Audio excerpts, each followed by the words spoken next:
Hello everyone, কেমন আছো সবাই? আশা করি সবাই ভালো আছো আর আমিও খুব ভালো আছি। তো আজকে আমি বানাবো কুমড়ো পাতা দিয়ে বাটা মাছের পাতুরি।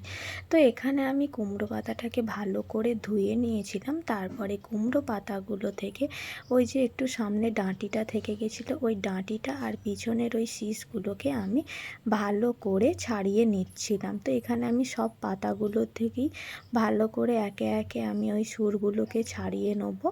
দিয়ে এখানে আমি পাতাগুলো রেখে দিয়েছি, সব পাতাগুলোই। তারপরে আমি এখানে ম্যারিনেট করার জন্য এখানে আমি সর্ষে লঙ্কা বাটা নিয়েছিলাম, তারপরে এখানে আমি পোস্ত বাটা নিয়েছিলাম, তারপরে রসুন পেঁয়াজ বাটা, লঙ্কার গুঁড়ো, ধনে গুঁড়ো, জিরে গুঁড়ো, তারপরে আমি এখানে হলুদ গুঁড়ো দিয়েছিলাম, তারপর সর্ষের তেল আর একটু পরিমাণ মতো নুন দিয়ে এখানে আমি মশলাটাকে ভালো করে ম্যারিনেট করেছিলাম। হ্যাঁ, আমি কিন্তু আগেই বাটা মাছগুলোকে ধুয়ে পরিষ্কার করে নিয়েছি, সেটা তোমাদের সাথে শেয়ার করিনি। তো তারপরে আমি বাটা মাছগুলোকে একে একে দিয়ে ভালো করে মশলাগুলোকে বাটা মাছের গায়ে লাগিয়ে নিচ্ছিলাম। তারপরে ভালো করে মশলাগুলো লাগানো হয়ে যাওয়ার পর এখানে আমি ম্যারিনেট করার জন্য মাছগুলোকে আধ ঘন্টা মতো রেখে দিয়েছিলাম। তারপরে কুমড়ো পাতাগুলোকে আমি ভালো করে সাজিয়ে নিচ্ছিলাম। তারপরে একে একে এরকম পাতাগুলোকে সাজিয়ে নেবে, দিয়ে মাছগুলোকে দিয়ে একে একে তোমরা পাতাটার ওপরে দিয়ে দেবে সব মাছগুলো।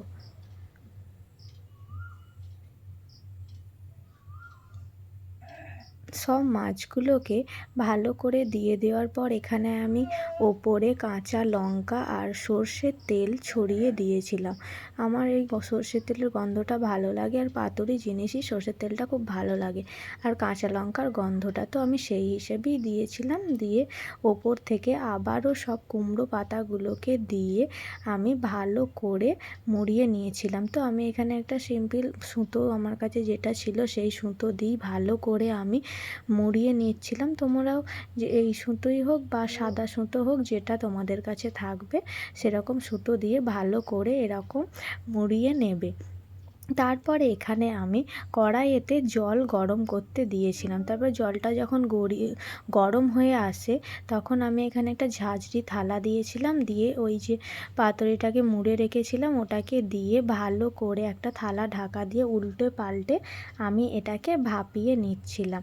হ্যাঁ, আমার এরকম ভাপানোটা খেতে একটু ভালো লাগে না, সেই জন্য আমি এটাকে ভালো করে ভাপিয়ে নেওয়ার পর তুলে নিয়েছিলাম। দিয়ে কড়াইতে তেল দিয়ে আমি এই পাতুরিটাকে উল্টে পাল্টে একটু ভেজেও নেবো। দেখো এখানে আমি তেল গরম করতে দিয়ে দিয়েছি, তারপর এখানে আমি পাতুরিটা দিয়ে দিয়ে একটুখানি উল্টে পাল্টে ভেজে নেবো। এখানে তোমরা একটু সাবধানে করবে, আমি খুন্তি দিয়ে একটু নাড়তে গিয়ে আমার বেরিয়ে গেছিলো, তোমরা একটু পাতাটা বেশি করে দেবে। আমার পাতাটা একটু কম হয়ে গেছিলো বলে একটু বেরিয়ে গেছিলো। তো কেমন হয়েছে জানিও। আজকের মতো টাটা।